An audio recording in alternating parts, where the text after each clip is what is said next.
ஒரு தாய் தன்னுடைய மகன் மீதோ மகள் மீது வைத்திருக்கிற அன்பு உடன்படிக்கை பேர்ல இருக்கும். இந்த உலகத்துல ஒரு மிகப்பெரிய ஒரு கொள்ளைக்காரன் எடுத்துட்டு வந்துருங்க, அவனுக்கு அம்மா பிடிக்குமான்னு கேட்டா அம்மா பிடிக்குன்னு சொல்லுவான்.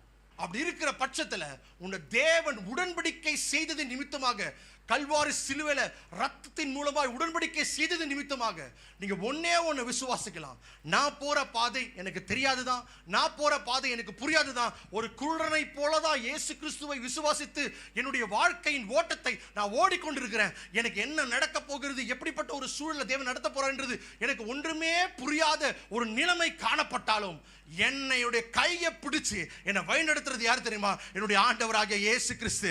நான் போற பாதை எனக்கு புரியாம இருக்கலாம், நான் போற பாதை எனக்கு குழப்பமா இருக்கலாம், ஆனா என் கையை பிடிச்ச ஆண்டவர் என்னை வரைக்கும் கைவிடல, என்னை வழிநடத்த போறாருன்னு சொல்றேங்க.